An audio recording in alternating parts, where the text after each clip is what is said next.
One day at a time. It's that real this time around. Lock and load. Get on your knees. This is the point of no return. I can never go back. Life without parole, upstate, shackled and trapped. Living in the hole, looking at the world through a crack. That I'd rather shoot it out and get clapped. I've gone too far, there ain't no coming back for me. Auschwitz gas chamber full of Zyklon B.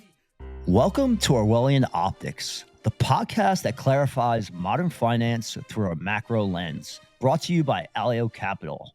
We're here to break down how macroeconomics, policy, and political power impact your personal finances and your family's future. Experts agree geopolitics is the biggest risk to your portfolio. We're on a mission to cut through the noise, challenge conventional wisdom of investing, and arm you with the insights you need to stay ahead of the game. Together, let's dissect these critical topics and reclaim control of your freedom and financial future. Welcome, folks, to another episode of Orwellian Optics, a podcast by Alio Capital. I'm your co-host, Chief Executive Officer Joseph Gradante. I'm here with my co-host. First up, Chief Investment Officer AJ. What's up, AJ? Hey, Joseph. Hey, Tyler. Glad to join you here for another episode. Looking forward to talking to markets this week, and we got a couple cool things on deck for our listeners, so really looking forward to it. Yeah, good to see you guys again. It's been a busy week the last week, lots to talk about, so look forward to diving into it. Yeah, I think it makes sense to start off with the Scott Bessent interview. It was done by NBC, so no surprises there. But let's pull up a little clip here and get the reaction from the fellows. Why are all of those folks wrong and President Trump is right about his tariff policy? Well, Chris, and thanks for having me here. And look, what I am not going to say that went on for a long time under the Biden administration and for a lot of the media, and I'm not going to point fingers, but they used to say it was a vibe session and the American people don't know what they talk about. And Donald Trump, his administration, myself, all believe that the American people know what they're feeling, and that we believe that our policies will change that. Clearly, they are traumatized from what's happened with this affordability crisis that was brought on by the previous administration. They want relief.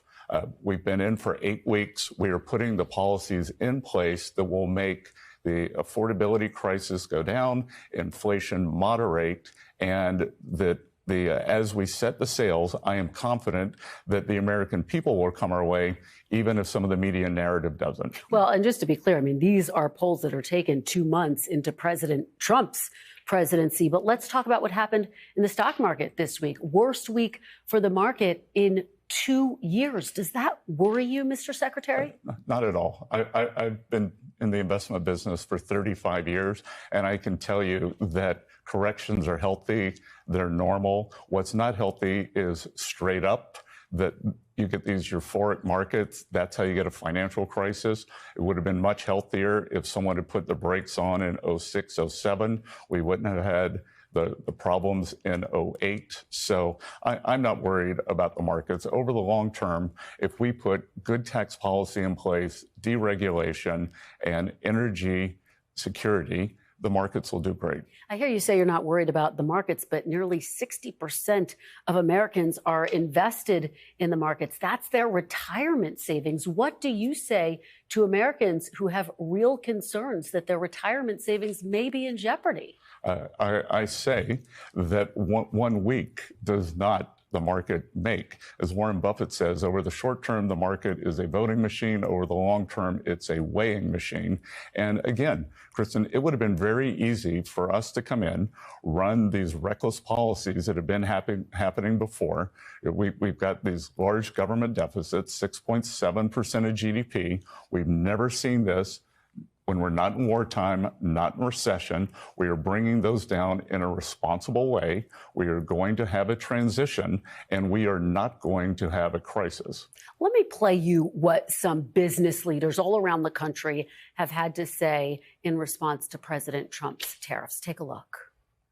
It would be difficult for U.S. farmers to try and get through some type of long-term trade war that affects our bottom line. Building the average house is going to cost more. I don't really understand the goal or the end play here on what's all trying to occur. Mr. Secretary, you heard that business owner say he doesn't understand the end goal of these tariffs. So help bring some clarity if you can. Are these tariffs a temporary negotiating tactic, or are they a permanent policy here to stay? Good. So, Chris, thanks for the question. And I can tell you, so April 2nd is going to be a big day. We're going to roll out the reciprocal tariffs.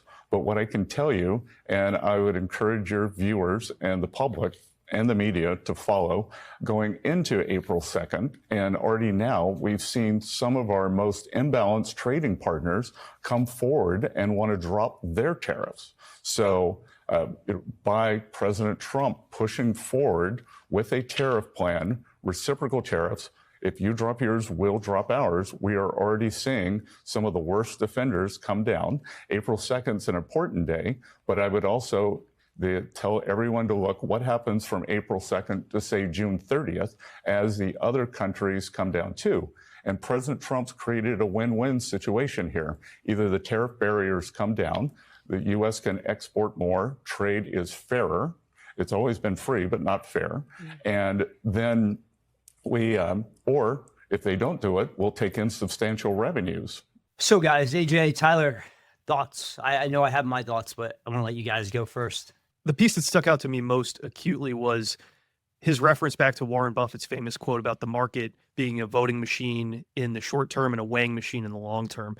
And I think they're at this stage right now where they're really just trying to get that message out that, hey, things were for quite some time set up in a way that was directly unfair to the American enterprise as it pertains to them conducting business on the world stage and making our products that we produce and manufacture here at home less competitive in global markets. So yes, like there might be some pain right now, but his point is well taken that as we make this transition, as we reset the stage for the next phase of American growth and American exceptionalism, there is likely to be some turbulence. People need to figure out how to operate under these new parameters. But it makes sense to me, when you've had a situation that has effectively resulted in, millions of people getting left behind, a massive concentration of wealth to the upper classes, based on the globalization and free trade agenda and the, resulting inflationary types of things that we saw with the Biden administration and some of the administrations in the 21st century. It really just emphasizes the point, and I think he explained it really well, that a change was necessary, it was required, and it's better to just get it over with than to continue to pretend that the old system was working and to just continue business as usual and watch the stock market go up and watch Main Street get left behind. I think kind of the broader point that he's making is we're doing a regime shift where we're trying to get the country weaned off of massive government spending. And there's going to be some pain to that. I think something that we've covered on the podcast quite a bit is you try to ignore the short-term news and look towards the medium and long term. So, yes, we had a correction last week. I mean, the S&P 500 was approaching almost 10% down from the highs, which would be correction territory. But, what are we going to look at 6 months from now? I think that's going to be a bigger question than what happened over the last 5 days. So, I do think that some of the things he mentioned about tax policies, deregulation, energy security, these things do sound like sustainable long-term options for us. I think it's good that we're heading in that direction. I think it's good that we are trying to get government spending back in check. But that's not going to say that there won't be pain in the short term. And I think we felt some of that last week. But it's always good to keep an eye to the future and not just the headlines of right now. I don't remember who sings that song from Donnie Darko, Mad World, All Around Me Are Familiar Faces, but seeing Lindsay Davis there, I don't know if people noticed, that was the same woman that moderated the debate between Harris and Trump. So, I mean, clearly she was trying to bait. That's not there. She's talking about, how people are reacting in the last 60 days as if we got here overnight. And, no pain, no gain. I mean, there's a lot of different sayings, be greedy when others are fearful, be fearful when others are greedy. But, right now, 44% of the electorate thinks America's headed in the right direction. That's the highest number since 2004. And that really reflects, in my opinion, when things started to change. I think I always go back to 9/11, but I think Americans were so used to a certain way of life that they didn't think it was, they thought it was a temporary short-term thing, and they thought, okay, we're going to go in and evade these guys. And it just, the government, stopped being responsive to people, but that's when it really became apparent that things were changing for the worse. In my opinion, a couple of years after that, in 2008, the Great Recession, that's when it was like, okay. And it's been, you had artificially low rates propping up markets for a long period of time. As he just said, trade's been free, but not fair. And it's put this squeeze on the average American and Main Street. And so, you see markets go up, but all the concentration's at the top. And right, you're not seeing the growth in small caps and mid caps. And when you look at some of the other numbers that have come out recently, food prices are coming down, gas prices seem to be coming down. Some signs that rent prices are coming down. So I don't know. There's positive signs too. And I just think, Tyler, that's spot on, that you got to look at the mid to long term here to really get a handle on what today's policies mean for tomorrow. I saw this week that JP Morgan's, their analyst said there's a 40% chance of recession in 2025. And, maybe that's true. Maybe that's not. It's always a hard thing to predict. But, you could kind of make a sort of a counter argument that, Bessent said that corrections are healthy. But, propping up an economy on massive government spending, that can also lead to a very severe recession if left unchecked long enough. And that was kind of the route that we have been taking for a long time. So, I would personally feel like some of the pain in the short term will be worth, the juice is worth the squeeze kind of expression. That some pain in the short term is going to set us on a better track for the long term. We'll see how it plays out. But I think right now, the biggest word in my head right now is uncertainty. With the tariffs still being negotiated, things are being, implemented here shortly. I think we will see how this really shakes out probably over the next 4 to 8 weeks. But for right now, it's kind of anyone's guess. You guys can tell me what you think about it, but that's sort of my read on the current environment. I just want to go back to that, to Joseph, your point. Like, you go watch this interview with, you come in hopefully with a clear lens and like trying to decipher, what's really happening. And then it just becomes so apparent that, you see a question like, oh, but 60% of people have money in the, their retirement savings are in the market and it's down 10%. It's like, you got to see the forest for the trees. Like the average drawdown intra-year in the S&P 500 for like the last 80 years is like 16%. This is a normal and common occurrence. What's not normal and common is a $30+ trillion deficit and an unsustainable fiscal future, so that when people reach for those retirement savings, their dollars, you spend $8,000 for a Subway sandwich. Like that's unsustainable. So, when you think about some of this fear mongering and some of these like headline attention grabbing types of gotcha style interview questions, you got to be careful, because in my mind, you got a guy on one side, Scott Bessent, who's got 35 years of capital markets and investing experience, telling you that corrections are healthy and normal, volatility and risk is a normal part of investing. That's what you're compensated for as an investor, is taking risk and making, judicious allocations with your capital in the pursuit of, superior risk adjusted returns. It's not free money all the way up. And, if you want to try to figure out, what the end state here is, it's how do we rebuild an economic system that works for everyone? And it got into this weird scenario, maybe in the zero interest rate era where there was this assumption that what's good for Wall Street is good for Main Street. And if we just prop asset prices up, that will enable consumption and all the things that, kind of flow down to the American economy. And it was clearly demonstrably proven false after the past, 10, 15 years. If you look at the recovery in the wake of 08, the market's up orders of magnitude from there, and the average person's purchasing power or inflation adjusted income is nowhere near at kept pace with that growth of the market. So when you see a 10% pullback and the media start to, call for hysteria, it just reeks of maybe intellectual dishonesty is the right word. You just articulated that perfectly, AJ, and that's really what I was getting at, is that globalization has been a net negative for the average American. And when you look at the people conducting these interviews, you got to follow the money. Who do they work for? Who are the special interest groups behind the scenes? And this is not really along partisan lines. that's why I go back to 9/11. I mean, both parties stopped working for the American people a long time ago. But, I spent a lot of time intellectually debating this in my head. But where I really think things turned is when the legacy media really started to work for special interest groups. Because without an independent and fair media, right, people aren't able to get accurate information where they could make informed decisions. And I think, the curveball in this whole equation that really led to the Trump presidency, which is why he's trying to keep his promises, that he took his message directly to the American people. And so, to really get things right on Main Street, it's going to take some shocks to Wall Street, right? Because they've had a free lunch for a long period of time. But in the long run, that is going to be a net positive for the country overall, because like you said, it was unsustainable, and the standard of living, the quality of life has just been going down for the typical American for quite some time now. And it's constantly, let's replace the guys with the blue ties, the guys with the red ties, and the guys with the red ties with the blue ties.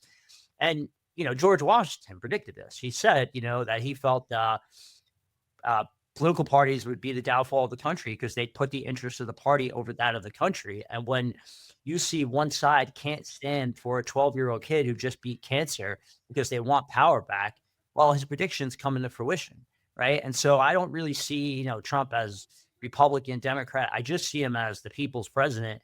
And so he's trying to do some things that take leverage while we still have that leverage to make changes that are going to get us out of this, because the debt levels are unsustainable. The standard of living is unsustainable. And I think my last point is the other side is void of ideas. I mean, it's just more government spending. And you see all the infighting going on. They're at a 27% approval rating. And not that Republicans are much higher at 36%, but, when 44% thinks the country is moving in the right direction, that tells you that, people are supporting the president, and at least think that he's trying to do the right thing by the American people. And I don't know, Tyler, what are your thoughts on that as a libertarian?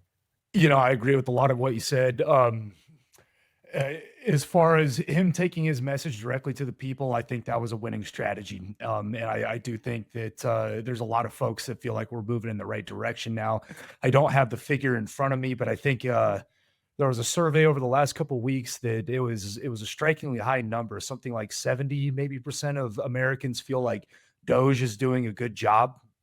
So I think there is a broad sentiment, I think, on both sides of the aisle, especially amongst moderate Democrats and more moderate Republicans, that the government is a wasteful entity, that we have become bloated. We spend too much. We're frivolous in how we spend.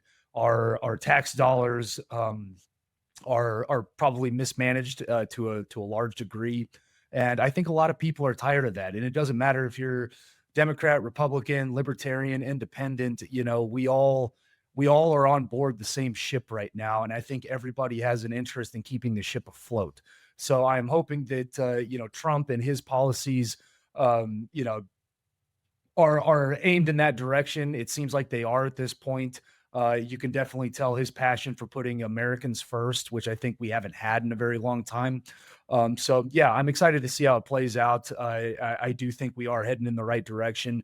That being said, I think there may be some short-term pain, especially in markets.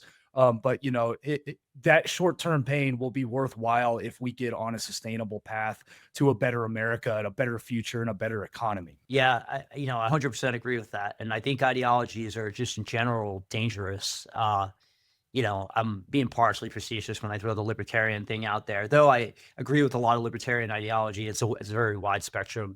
But when I see what the left believes in, the fact that they want to put power and ideology above the country, because clearly, they threw Chuck Schumer under the bridge this week because he kept the government going. It's the fact that the other side has no alternative. They don't have any policies to put in play, and at least Trump is trying to make some changes and you're starting to see, like, to me, seeing prices come down, rent prices come down, seeing egg prices come down, and gas prices come down. That's more important than what's happened, a 10% correction in markets. And that should be the focus of the interview, in my opinion. And yet you're barely a peep about that. Well, that's kind of what we've said earlier. It's Main Street and versus Wall Street a little bit. I would definitely prefer to see corrections in markets, to see reduced prices for the everyday American. Ultimately, what's good for the goose is good for the gander. And if more Americans are doing well and they're able to afford things, that's better for everyone in the long run. Yeah, and it's just such a focus on the tariffs, like always, instead of looking at the sum total of the policy changes. I mean, energy prices, and I mean, if we're energy independent, right, that's disinflationary. If we are deregulating across the board, well, that's pro innovation, that's disinflationary. And one of the things at Alio Capital that we're really committed to is economic literacy. You hear people talk about democratizing finance and financial literacy, but if you don't understand economics, you can't understand finance. And I think the media really exploits the public's general ignorance to economics and what these policies mean and implications they have.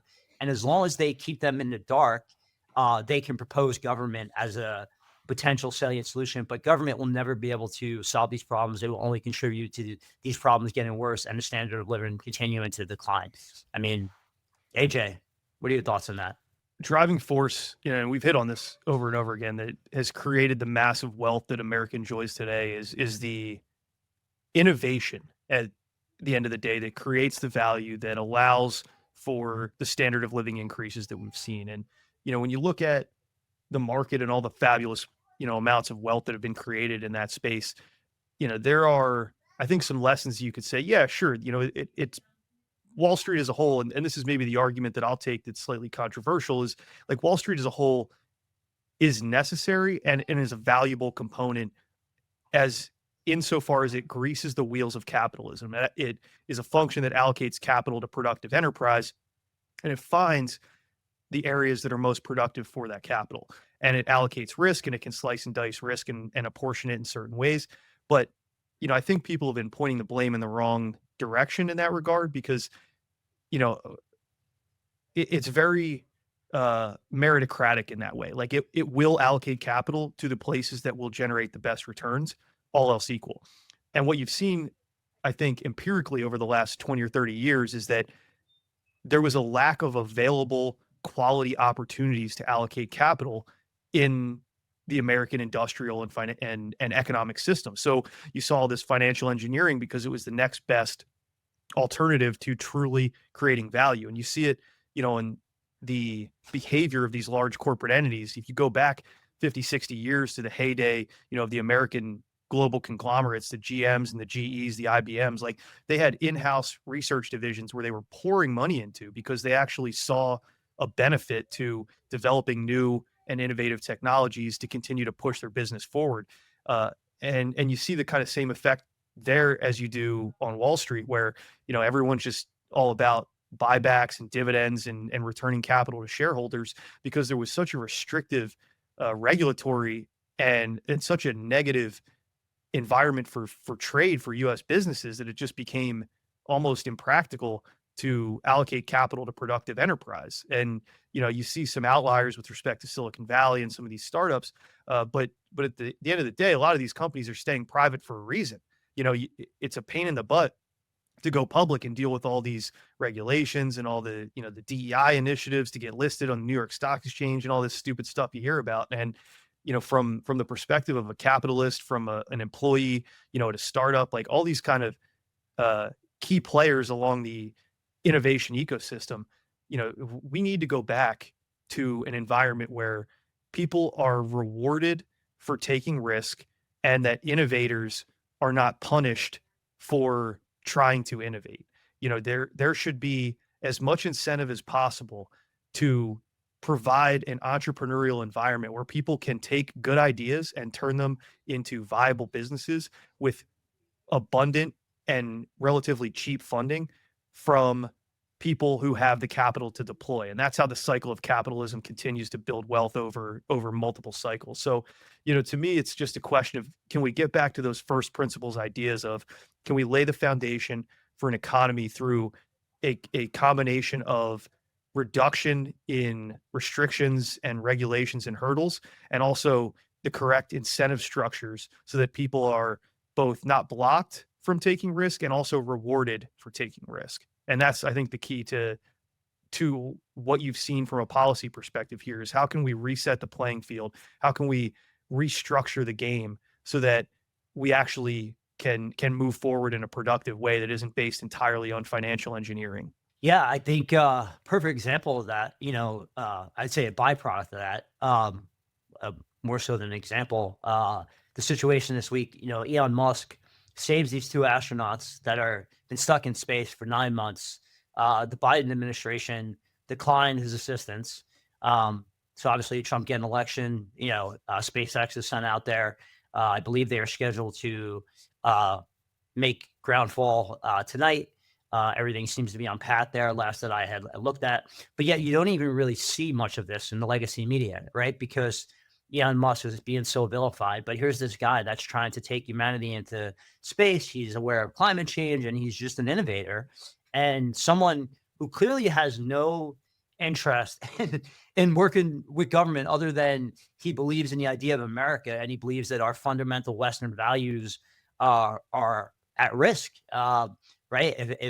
If the election didn't go a certain way. So he's made this commitment to trying to educate people on the Constitution and economics, but he's actually rolling up his sleeves and putting his hands to the grindstone. And like you said, Tyler, the numbers are in the high 60s, but then you got these people out there that are, throwing Molotov cocktails at Tesla dealerships, and, because they've been so radicalized by, some of these institutions that have just gone rancid. And so it's up to independent sources. And so at Alio Capital, we want to be one of those independent sources that is just giving people, economics, the raw truth on what it means, for their wallets and their futures. Because, all this DEI stuff, in my opinion, ESG, it's all meant to divide and control. It goes back to something called an Hegelian dialectic, where you have thesis, antithesis, create synthesis. And in my opinion, some of these people at the top who don't consider themselves, members of a nation state, people like George Soros, people like David Rockefeller, they're agents of chaos, right? And this chaos benefits them. And I don't even know if it's about monetary gain at this point. I think it's more about power and control.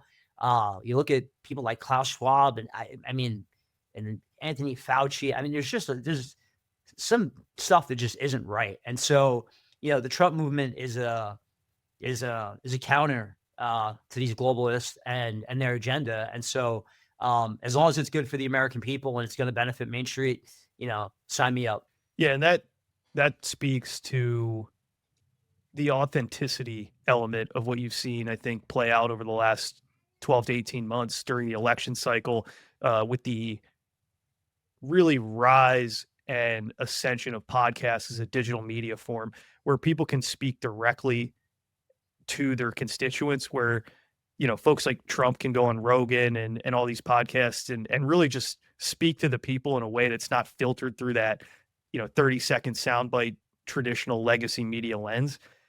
And it's really enlightening, because I think you can see definitively the spin happen in real time.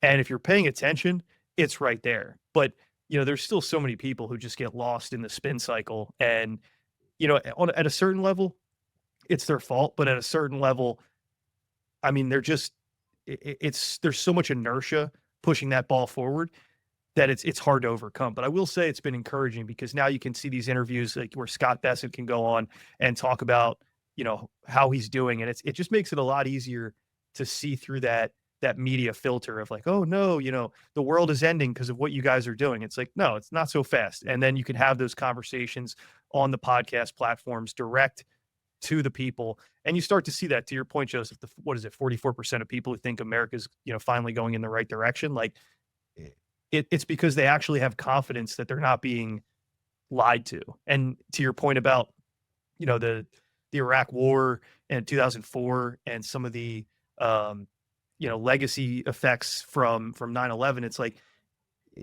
you look at what happened in the country starting then and going through, to 2024, it's like people just became absolutely convinced that we were being lied to and sold a bill of goods at every stage. And they just accepted it. And there was this apathy and just indifference because they didn't really think there was anything to do about it.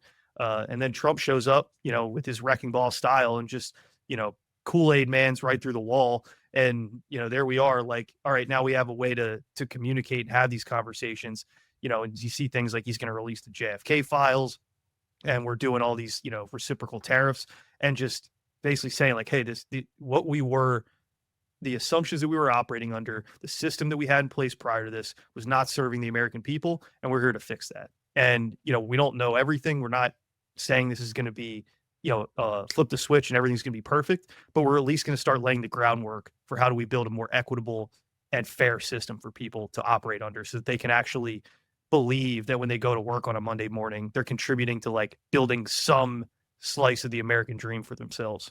No, that's a great point. And the reason why I mentioned, that whole Iraq war. So it's like this. I remember the 80s and 90s vividly, and I remember the atmosphere. The simplest way I could put it was very utopian. After 9/11, like you were proud to be an American, you thought the future was bright, and like you could almost do no wrong that there was going to be something good ahead in the future because you won the lottery by being born in America.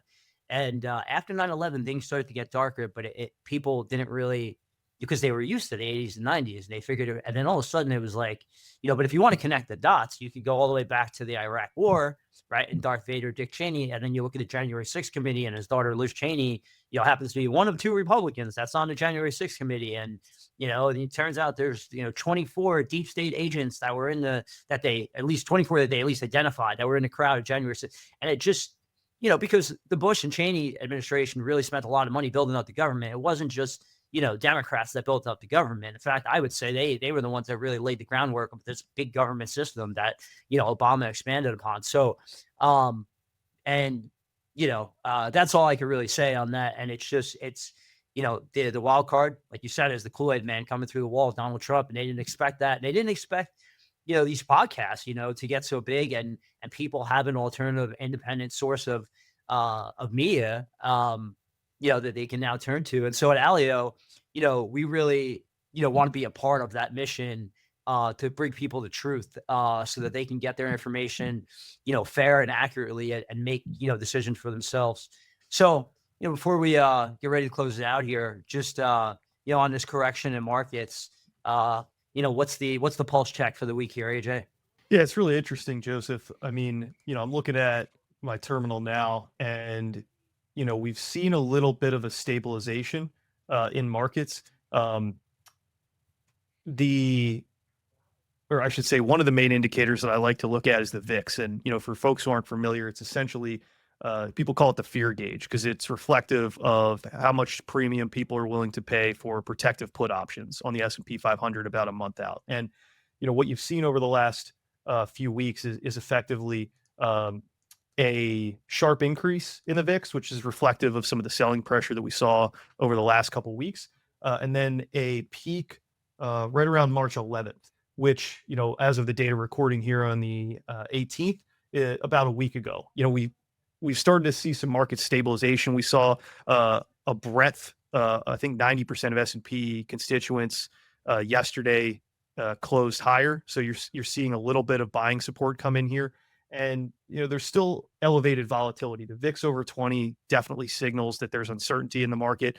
It signals that, we're not really in a trending market. And, you look around for pockets of safety, you're still seeing outperformance from things like long-term treasuries and things like gold, which are, the traditional safe haven rotational assets. What we're looking for, here is kind of an indicator that, maybe the worst is behind us with respect to this particularly acute sell-off, would be a real broad-based risk-on impulse that would not just be localized into risk-on or risk-off assets, but a continued buying pressure over a couple days that kind of signifies like, hey, maybe the worst is behind us. And while we've discussed here over the last few episodes that the uncertainty coming from the realignment of policy is likely to persist over the short to medium term, I think the market will eventually become accustomed to that uncertainty to an extent and learn to operate within the confines of that uncertainty.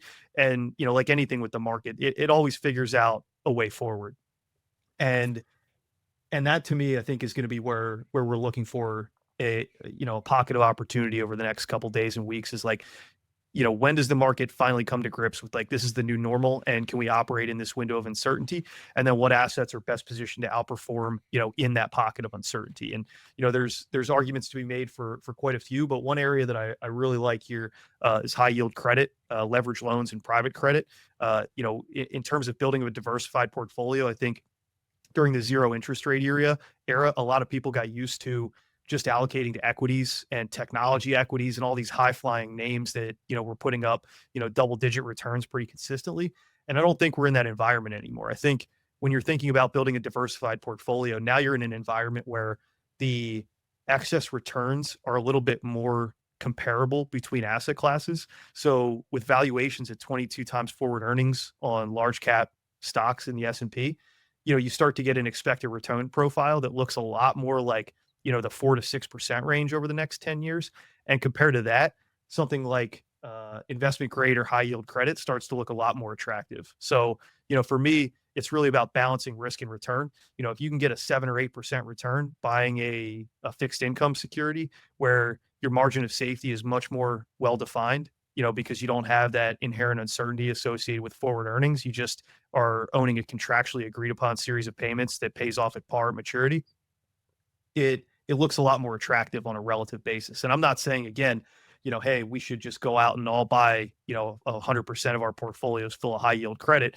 But, if you look at credit, if you look at fixed income as a piece of a diversified portfolio, diversification is the only free lunch. And if you can get comparable expected returns from multiple different asset classes that are correlated to multiple different sources of uncertainty and expectations, then that's where you get that diversification benefit that gives you that free lunch that allows you to get the same or higher levels of return with lower levels or comparable levels of risk. Is there a certain multiple that you're looking for that you think would be a time to, just curious, that you think like, will you feel safe by doing it? Safe's a strong word. I think, and to kind of illustrate this point, like, you look at Warren Buffett's massive $300 billion plus pile of cash. I think the multiple that he would answer would be like a 12 or a 14 handle. And we are so far away from that it is functionally impossible that, like, I'm not saying it's impossible we'll get there, but from a 22 handle, you gotta take a pretty big haircut to go get, a 14 handle. That's a 40% plus drawdown in the equity market. So, barring some very unexpected and aggressive recession that hits us in a way that we're not quite expecting, I don't think that's a realistic level to wait for. I think something, more in the 17 to 18 range would look particularly attractive, at least relative to where we've, been over the last 5 to 10 years. So, with that said, I'm not saying like, hey, don't go out, don't own equities. I think there's a place in the portfolio for equities. As an allocator of capital, I look for the best opportunities for risk-adjusted returns, and you can always add risk at a later date or protect, capital in different ways. But, you look at something like a high yield credit ETF where you can get a 7%, yield to maturity on these credits, and all that has to happen for you to get paid 7% over the next couple of years is that you don't get a massive wave of corporate defaults. That's a less risky proposition than saying, hey, I need to buy equities at 22 times and I need to get 7% earnings growth and I need to avoid any kind of multiple compression. Interesting. So Kathy Wood talks about this concept of a rolling recession, and she was predicting 2 to 3 rate cuts. I mean, Kathy Wood's always predicting a lot of different things, but I was just curious, with inflation coming down a bit, do you think that there's potentially going to be at least 1 rate cut this year, and that would be a saving grace to be a catalyst that the equity markets need? Yeah, and I think that path is still on the table. And this is what I would point to, maybe Ray Dalio's phrase. It's a beautiful deleveraging, where you get this kind of cooling of the core economic engine that allows the Federal Reserve the latitude to start to cut rates to, maybe not exacerbate some of those more aggressive inflationary impulses that we saw over the last 6 months. That's, I think, the happy path that we need to kind of look for here if we're looking for an opportunity to put risk back on the table. It's, hey, maybe we get a little bit of economic cooling. We don't see a fairly meaningful jump in unemployment, which would, be the indication that, hey, maybe a recession's here. And you still see this maybe baseline level of productivity, expansion, consumption, and investment that allows the economic engine to keep on just making small incremental progress, even amidst this uncertainty. But it gives the Fed enough leeway to say, hey, we're continuing to see progress toward our 2% inflation goal.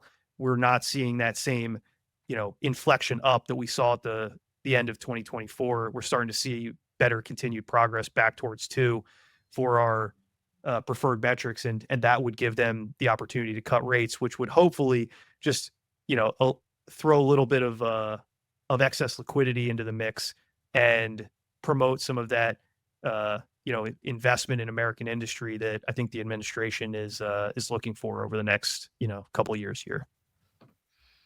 Yeah, I think that's great. I think that's a great summation. I think when you add it all up, there's a lot of focus. There's a lot of negativity towards Trump with these tariffs, which are really mostly reciprocal. But when you look at the effect of energy prices going down, being disinflationary, deregulation being pro-innovation, and then obviously the tax cuts, we don't really have any visibility into what they're going to look like, but especially if they're creating certain incentives to produce in America, and then potentially inflation coming down enough for a rate cut. Those are all positive signs for the economy that's moving in the right direction. So I think when you look at the medium to long term, things are right where they need to be right now, and more will be revealed. So with that, folks, this has been another episode of Orwellian Optics by Alio Capital. Don't forget to go to aliocapital.com and join the beta list. Join us in this macro revolution powered by our AI optimized portfolios. Don't forget to click like, subscribe below. Peace, love. See you next time. That's a wrap for today's episode of Orwellian Optics by Alio Capital. Links to any resources mentioned in today's episode can be found in the show notes. If you enjoyed the show, please leave a 5-star rating and subscribe so you don't miss out on any episodes going forward. Thanks for listening. This episode has been brought to you by Alio Capital. Get empowered to confidently grow your wealth while strategically managing geopolitical, monetary, and fiscal policy risks. Here at Alio, we combine professional macro investment strategies, personalized portfolio solutions, institutional-grade data, and comprehensive wealth tracking into the only AI-powered financial investment app to help you achieve your financial goals independently. Be free, think macro, invest smarter. For more information, download the app now or visit us at aliocapital.com.